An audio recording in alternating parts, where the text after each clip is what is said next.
Thank you, David. Yes, you're absolutely right. It's very important for clients to consider having a will and doing their succession planning. We work with a lot of families who accumulate so much wealth over the years, but then they've not given thought to what is going to happen once they pass on. And these are conversations that people sometimes don't wish to have, but we've realized, especially during COVID times, that these conversations have become more important.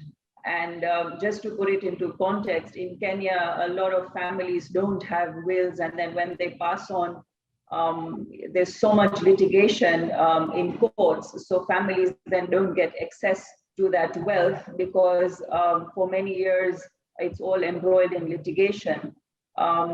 Recently, a very wealthy Kenyan passed on, and I'll just read out what the judge said. It was one of the longest succession disputes in Kenya. And the judge stated, one wishes that Kenyans can get into the habit of planning their lives, and especially thinking about what will happen to their families and properties upon death. It is not too much to ask that the planning be done by way of writing wills. This applies not only to Kenyans, but families all over the world. And nowadays, people don't just invest in their own country; they invest globally. So it is very important to have proper legal advice in terms of succession planning. In Kenya, for example, when someone passes on without leaving a will, it becomes an interstate estate. So you don't have control over who inherits. It goes to your spouse just as a life interest. And then if you have children, then it goes absolutely to your children. If your spouse is not there, it goes equally to your children. If you don't have children, then there's a line, it goes to your father, if not their mother. There's a line of beneficiaries. And in most cases, a person would wish to have control as to who their estate will devolve to. They may wish to even, give assets to other people who are not part of their immediate family. They may wish to give more to one child than the other, depending on their ages, depending on their circumstances. Also, it's important to get legal advice in terms of writing a will, because in most jurisdictions, there are forced heirship rules. You need to provide for a class of people, such as in Kenya, we call them dependents.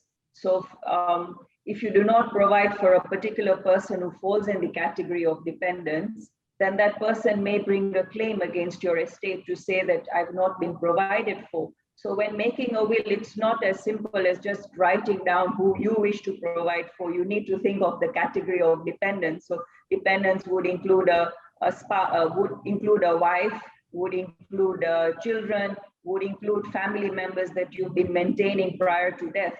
And there are discussions about maybe this definition being widened by legislation in future. So these are important considerations to think about when making a will. Another consideration in Kenya, for example, is we have Sharia law. So where it's a Muslim person, that Muslim would need to consider as to if they make a will and there's a challenge, then Sharia law would take precedence. So these are important considerations that need to be thought about. And it would be best to seek legal advice, because a badly drafted will would mean that, again, it's a very high possibility that the judge would then set it aside and it would then fall under intestacy.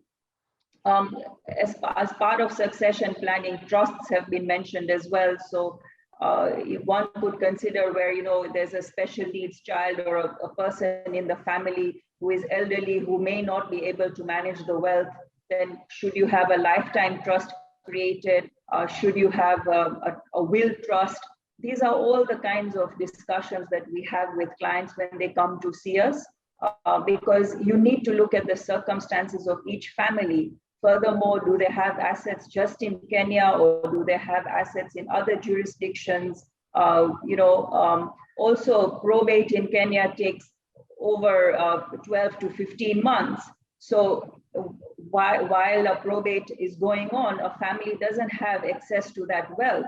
So in those circumstances, would you consider having certain joint assets, certain joint bank accounts, so that at least the family has access to that cash, so that they're not stuck during that probate process.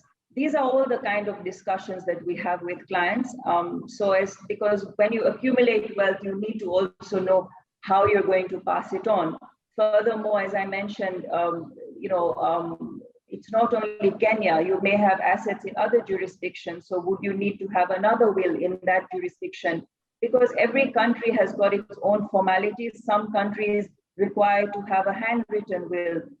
Some countries follow civil law. It's very important for a legal advisor to have a full outline of what assets a person has, so that tax is considered. Some countries have inheritance tax. Some countries like Kenya doesn't have inheritance tax.